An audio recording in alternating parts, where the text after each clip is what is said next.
Friends, good afternoon.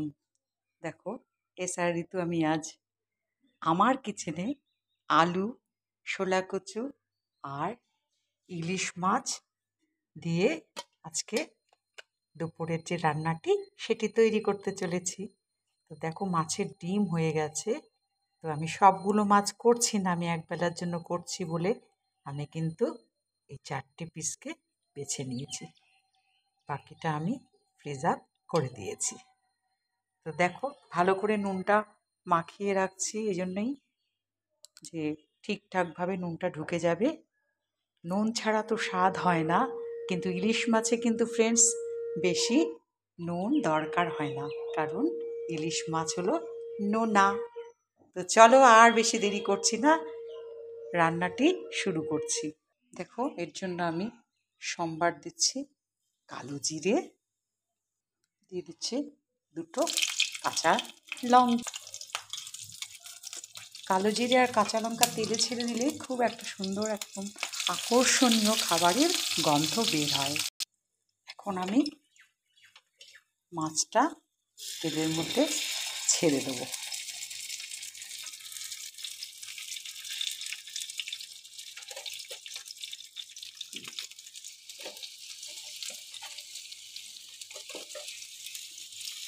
মাছটা কিন্তু খুব বেশি ভাজা করব না, কারণ ইলিশ মাছ কিন্তু একটু কাঁচা থাকলেই তরকারিতে সুগন্ধ ওঠে এবং খেতেও সুস্বাদু হয়। দেখো, মাছটা এরকমই হালকাই থাকবে, এর বেশি কিন্তু আমি আর ভাজবো না।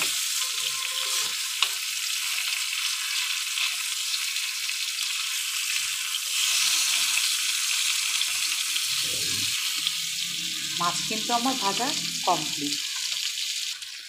এই পাশে আমি একটা কড়াতে দিয়ে দিচ্ছি সর্ষের তেল। আলু আর এই যে শোলা কচুটা দেখতে পাচ্ছ, এই বর্ষার দিনে কিন্তু এইটা দিয়ে রান্না করলে খুব খেতে সুন্দর হয়, ভালো লাগে আর কি। সুন্দর হয় বলতে খাওয়ার ক্ষেত্রে ভালো হয়। তো আমি এখন আলু আর শোলা কচুটাকে ভেজে নেব।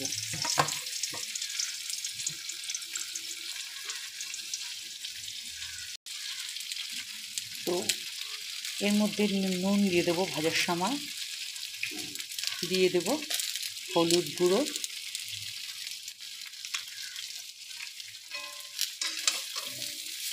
এখন এটাকে একটু ভালো করে ভেজে নেব।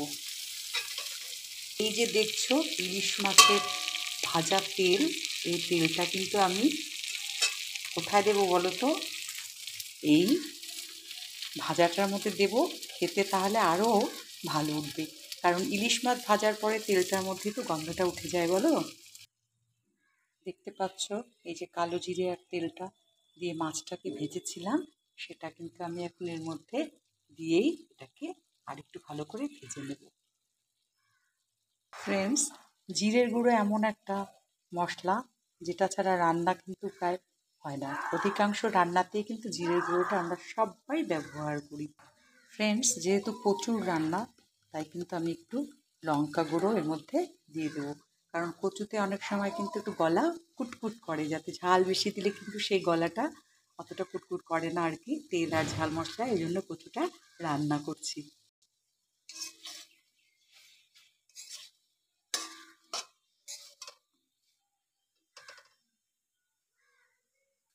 গ্যাস ওভেনটা ধরিয়ে দিলাম, আর এই মাছের তেল ভাজা ফ্রাইং প্যানের মধ্যে জল গরম করতে দিলাম, কারণ আমি তোমাদের এর আগের ভিডিওতেও বলেছি আমি কিন্তু রান্নায় সবসময় গরম জল ব্যবহার করি। মামাসিমারা বলেন তাতে রান্নাটা একটু বেশি সুস্বাদু হয়, আর কোনো কারণ নেই। আর খুব তাড়াতাড়ি গরম জল দিলে দেখবে জিনিসটা গরম কষা হচ্ছে, আবার সাথে গরম জল খুব ভালো মতন তাড়াতাড়ি বয়েল হয়ে যায়, উতলে ওঠে তাড়াতাড়ি, আর সে সঙ্গে বয়েলও হয়ে যায়। দেখো, আমার কিন্তু কচুটা দেখতে পাচ্ছ নিচে লেগে লেগে যাচ্ছে, আমার কিন্তু কচুটা ভাজা হয়ে গেছে, আলু আর কচু। অনেকেই আলু দেন না, তো আমি বারবার বলছি যে আমাদের বাড়িতে আলুটা ভীষণ পছন্দ করে বলে আমি কিন্তু সামান্য আলু দিয়ে থাকি। জলটাও উতলে গেছে, সেটাও রেডি হচ্ছে। তো হালকা ফ্রাই করে রেখেই দিয়েছি। দেখতে পাচ্ছ এর মধ্যে কিন্তু আমি এখন জল দিয়ে দিচ্ছি, কারণ আলু আর কচু দুটোই কিন্তু সেদ্ধ হবে।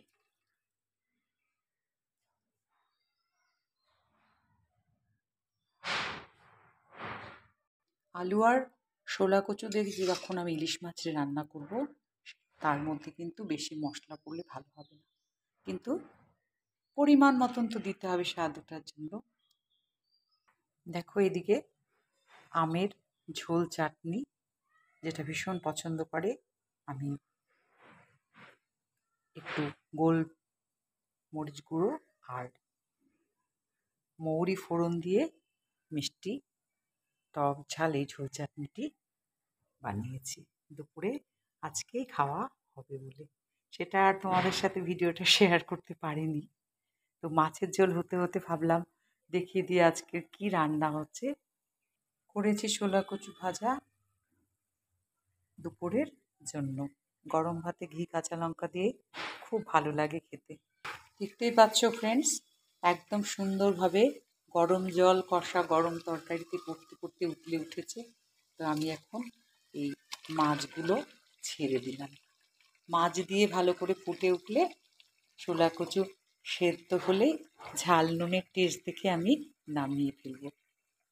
খুব বেশি তেল দিইনি, ইলিশ মাছ থেকে অল্প তেল ওঠে, তো সেই জন্য সব মিলিয়ে আজকে শোলা কচু আলুর তরকারি ইলিশ মাছ দিয়ে, অবশ্যই কালো জিরে কাঁচা লঙ্কা ফোড়ন দিয়ে। কেমন লাগছে ভিডিওটি বলো, তোমরাও তো এইভাবে খাও নিশ্চয়ই সিজনে। অনেকেই ভাবেন শোলা কচু দিয়ে ইলিশ মাছ এ আবার কেমন খাওয়া। তো ইলিশ মাছ মানে সর্ষা পোস্ত, ইলিশ মাছ মানে ভাপা, সেরকম কোনো ব্যাপার নেই। ইলিশ মাছ একটা এমন মাছ যেটা বাঙালির ভীষণ প্রিয় মাছ। বাঙালি তথা যারা নন বেঙ্গলিরাও খেয়েছেন তারা ইলিশ মাছের স্বাদ গন্ধ ভুলতে পারেন না। আমার যে ছোট সোনামা আছে, তোমরা আমার ভিডিওতে দেখতে পাও, সেই সোনামা কিন্তু ইলিশ মাছকে গন্ধ মাম বলে, এবং ও এখনই দুটো পিস বেছে দিলে খুব তৃপ্তি করে খেয়ে নেয়। তার মানে বুঝতেই পারছো, ছেলে বুড়ো সকলের কাছে ইলিশ মাছ কিন্তু ভীষণ আকর্ষণীয় একটা মাছ, যা খেতে সবাই ভালোবাসে। এর কিচ্ছু ফেলা যায় না, তেল ডিম সমস্তটাই খাওয়া যায়। তো ফ্রেন্ডস, অবশেষে রান্নাটি কমপ্লিট হলো। দেখো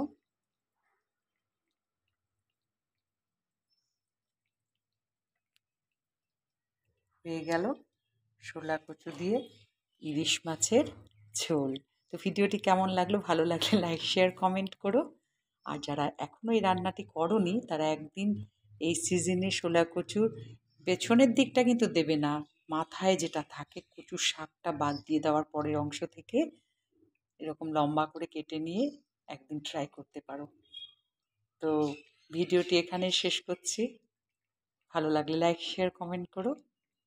দেখা হচ্ছে পরবর্তী ভিডিওতে। টাটা।